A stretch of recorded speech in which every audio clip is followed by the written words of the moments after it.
स्वागत है आपके अपने YouTube channel online form club पर, जहां आपको नए जानकारी युक्त तथा ऑनलाइन संबंधित वीडियो देखने को मिलते हैं। तो आज की इस वीडियो में हम लोग बात करने वाले हैं ई साथी पोर्टल 2025 के बारे में, जहां पर आप आय जात निवास सिर्फ मामूली शुल्क पर बिना किसी सेंटर पर गए खुद से घर पर बना सकते हैं तथा यूजर रजिस्ट्रेशन तथा आवेदन कैसे करना है स्टेप बाय स्टेप समझने की कोशिश करेंगे। तो चलिए वीडियो को शुरू करते हैं। ऐसे ही ऑनलाइन संबंधित जानकारी युक्त वीडियो के लिए हमसे जुड़े रहिए तथा हमारे चैनल को सब्सक्राइब करना ना भूलें, ताकि आप आने वाले हर नए वीडियो को देख सकें। धन्यवाद।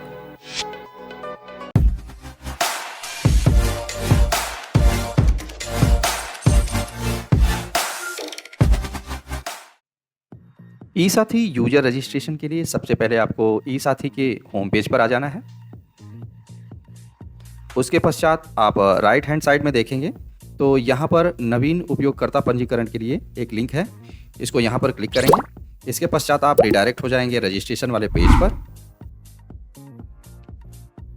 लॉगिन आईडी के लिए आपको एक यूनिक आईडी यहाँ पर इनपुट कर लेना है, जैसे कि 4 आपके लेटर रहेंगे और 4 आप न्यूमेरिक नंबर डाल सकते हैं।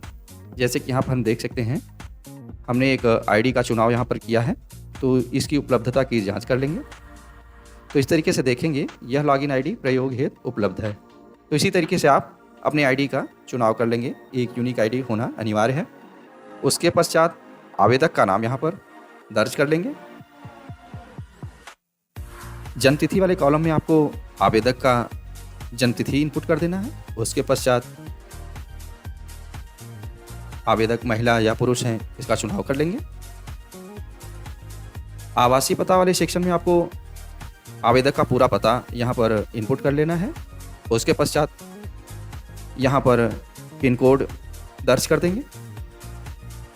ज़िले का चुनाव कर लेंगे, आप जिस ज़िले के लिए आवेदन कर रहे हैं। ध्यान रहे कि आप जिस ज़िले के लिए आवेदन कर रहे हैं आय जात निवास आप उसी ज़िले के लिए ही बना पाएंगे, किसी अन्य ज़िले के लिए आप आवेदन नहीं कर पाएंगे। इसी तरीके से मोबाइल नंबर वाले सेक्शन में आपको मोबाइल नंबर इनपुट कर देना है। ईमेल आईडी पूरी तरीके से ऑप्शनल है, इसको छोड़ देंगे, आप रख भी सकते हैं। सुरक्षा कोड में आप कैप्चा इनपुट करके सुरक्षित वाले बटन को प्रेस करेंगे। इस तरीके से हमने अपना रजिस्ट्रेशन कंप्लीट कर लिया है तथा दिए गए मोबाइल नंबर पर एक 8 अंक का ओटीपी प्राप्त होगा। वो ओटीपी एक टेम्पररी पासवर्ड की तरह काम करेगा, जो कि लॉगिन करने के समय आपको उसकी ज़रूरत पड़ेगी। तो चलते हैं लॉगिन वाले पेज पर। रजिस्ट्रेशन करने के उपरांत हम लोग अपने पोर्टल को लॉगिन कर लेंगे। तो आईडी वाले बॉक्स में हमने जो रजिस्ट्रेशन के समय यूज़र आईडी क्रिएट किया था उसको इनपुट कर लेंगे तथा पासवर्ड में जो सिस्टम जनरेटेड पासवर्ड हमें प्राप्त हुआ था मोबाइल पर, तो उस ओटीपी को यहाँ फिल करके उसके पश्चात कैप्चा फिल कर लेंगे और सबमिट बटन को प्रेस करेंगे। तो देखेंगे पहली बार लॉगिन करने पर एक मैंडेटरी पासवर्ड चेंज करने के लिए आया है। तो पासवर्ड चेंज करने के लिए हम लोग उसी पुराने ओटीपी को यहाँ पर फिल कर लेंगे और स्वयं से अपना एक नया पासवर्ड यहाँ पर इनपुट कर लेंगे और पासवर्ड को कंफर्म करने के लिए उसी पासवर्ड को दोबारा यहाँ पर इनपुट कर देंगे। और पासवर्ड चेंज करने से संबंधित एक निर्देश दिया गया है, इसको आप देखेंगे तो इसी तरीके से आप चेंज कर सकते हैं। और पासवर्ड बदले को क्लिक करें तो देखेंगे सफलतापूर्वक हमने अपना पासवर्ड चेंज कर लिया है। और चलते हैं अगले स्टेप पर। रजिस्ट्रेशन करने के बाद हम लोग लॉगिन करके यूजर के डैशबोर्ड पर आ गए हैं तथा इसके इंटरफेस के बारे में थोड़ा समझ लेंगे। यहाँ पर एक यूजर प्रोफाइल है, इसको क्लिक करके आप यूजर का नाम, date of birth, mobile number तथा पता देख पाएंगे। अगर किसी सेवा के लिए शुल्क का भुगतान नहीं किया है तो आप यहाँ से उसका भुगतान कर पाएंगे। रसीद की प्राप्ति के लिए आप यहाँ पर क्लिक करके रजिस्ट्रेशन नंबर डालकर रसीद को डाउनलोड कर सकते हैं। आपके कितने आवेदन निस्तारित हुए हैं उसके लिए आप यहाँ पर क्लिक करके देख सकते हैं, जैसे कि आय, निवास, जात जो भी है। उसके बाद जितने भी लंबित आवेदन हैं उनको देखने के लिए आप यहाँ पर क्लिक करके देख सकते हैं। ई साथी के अंतर्गत आने वाली जो सर्विसेज हैं वो इस प्रकार हैं। प्रमाण पत्र में देखेंगे तो आपको जाति, आय, निवास, दिव्यांग इत्यादि मिल जाएंगे। इसी तरीके से गृह विभाग की सेवाएं आपको यहाँ पर मिल जाएंगी। खतौनी की नकल, खतौनी के प्रिंट इत्यादि आपको पंचायती राज वाले विभाग में मिल जाएंगे। लोक संबोधन, दिव्यांग तथा महिला कल्याण से संबंधित आपको यहाँ पर मिल जाएंगी। तथा इंटीग्रेटेड सर्विसेज में देखेंगे तो आपको परिवहन विभाग की सेवाएं, राशन कार्ड की भी सुविधा यहाँ पर जोड़ दी गई हैं। जल संयोजन, सेवा योजन, विवाह पंजीकरण इत्यादि आपको देखने को मिल जाएंगे। तो इस तरीके से ई साथी का इंटरफेस है। ई साथी के इंटरफेस को समझने के बाद हम लोग देखेंगे कि यहाँ पर प्रमाण पत्र का आवेदन कैसे किया जाता है। आप लोगों की जानकारी के लिए बताना चाहूँगा कि जाति, आय, निवास की जो सेवाएं हैं वो एक फाइनेंशियल ईयर में सिर्फ 10 ही जारी होंगी, यानी कि जाति के 10, आय के 10 तथा निवास के 10 ही सर्टिफिकेट जारी होंगे। तो चलिए एक जाति प्रमाण पत्र के लिए डेमो फॉर्म भर के देख लेते हैं। सेम स्टेप फॉलो करके आप आय तथा निवास भी बना सकते हैं। तो इसके लिए आपको जाति प्रमाण पत्र वाले लिंक पर क्लिक करना रहेगा। उसके पश्चात आपको एप्लीकेंट का आधार नंबर इनपुट करके यहाँ पर कैप्चा फिल कर देना है। उसके पश्चात आपको यूआईडी वाले डिक्लेरेशन को चेक कर देना है और सबमिट बटन को प्रेस कर देना है। सबमिट करने के बाद आपके आधार वाले मोबाइल नंबर पर एक OTP प्राप्त होगा। उस OTP को यहाँ पर इनपुट कर लेना है। उसके बाद सबमिट बटन को क्लिक करेंगे तो देखेंगे हमारा फॉर्म जो है वो कुछ इस तरीके से खुल के आया है। तो यहाँ पर देखेंगे अगर आप ग्रामीण क्षेत्र से हैं तो इसको ग्रामीण को चेक कर लेंगे, अगर आप शहरी क्षेत्र से हैं तो इसको नगरी में सेलेक्ट कर लेंगे। प्रार्थी का नाम आधार के अनुरूप ऑटोमेटिकली वो फेच हो जाएगा। पिता वाले बॉक्स में आपको पिता का नाम लिख देना है। ठीक इसी प्रकार माता का नाम लिख देना है। मोहल्ला पोस्ट में ग्राम सभा का नाम तथा अपने पोस्ट को इनपुट कर देना है। जनपद ऑटोमेटिकली फिल रहेगा। तहसील का चुनाव कर लेंगे आप तथा एप्लीकेंट का मोबाइल नंबर यहाँ पर इनपुट करके अस्थायी पता के लिए आप उपरोक्त वाले बटन को चेक कर देंगे तो आपने जो ये एड्रेस यहाँ पर डाला हुआ है वो सेम यहाँ पर कॉपी हो जाएगा।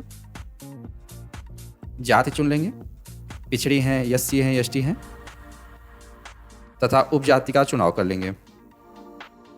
जो भी जात है उसको आप यहाँ ड्रॉप डाउन में चुन लेंगे। प्रमाण पत्र बनवाने का कारण अगर आप लिखना चाहते हैं तो लिख देंगे, नहीं तो इसको छोड़ देंगे।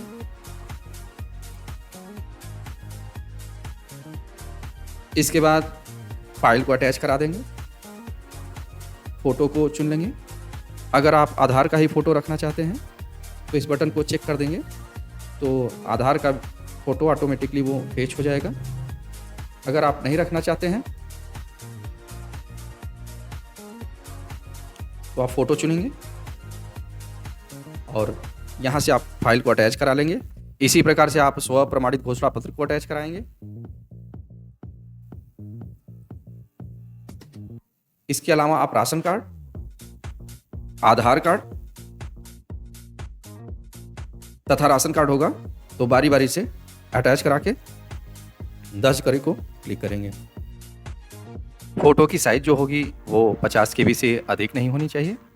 आधार, राशन कार्ड तथा और जो डॉक्यूमेंट्स हैं उनकी साइज 100 KB से अधिक नहीं होनी चाहिए तथा घोषणा पत्र अनिवार्य रूप से अपलोड होगा।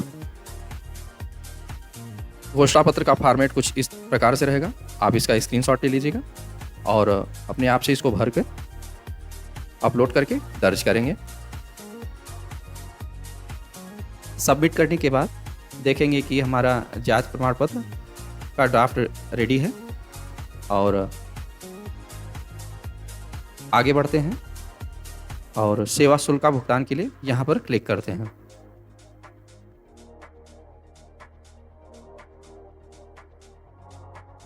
एप्लीकेशन दर्ज करने के बाद हम लोग NSDL के पेमेंट गेटवे पर आ गए हैं तथा इसके पेमेंट के लिए हम लोग सबमिट बटन को प्रेस करेंगे। तो यहाँ पर 15 रुपये का भुगतान हमें करना रहेगा। तो पेमेंट के जो ऑप्शन हैं वो net banking, UPI, QR code तथा डेबिट कार्ड के माध्यम से रहेगा। तो QR को सिलेक्ट कर लेते हैं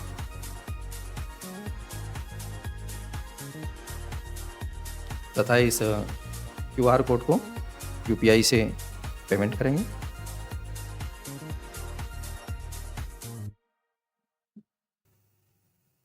इस प्रकार से देखेंगे तो हमारा पेमेंट जो है वो सफलतापूर्वक हो चुका है। आगे के लिए इसको सुरक्षित करेंगे और हमारा जो रसीद है वो जनरेट हो गया है जिसमें 15 रुपये की शुल्क कटौती हुई है। इसको प्रिंट कर लेंगे। तो फाइनली हम लोगों ने अपने फॉर्म को सबमिट कर लिया है और इसकी जो डेडलाइन है वो 20 कार्य दिवस के अंदर ये प्रमाण पत्र जारी होने की संभावना है। तो मिलते हैं नेक्स्ट सेक्शन में। तो दोस्तों देखेंगे हमारा जो प्रमाण पत्र था वो जारी हो गया है। तो इस तरीके से सारे प्रोसेस को हम लोगों ने स्टेप बाय स्टेप फॉलो किया तथा फाइनली हम लोगों का जात प्रमाण पत्र जारी हो गया है। तो दोस्तों उम्मीद करता हूँ कि वीडियो में बताए गए जितने भी प्रोसेस थे वो आपको अच्छे लगे होंगे।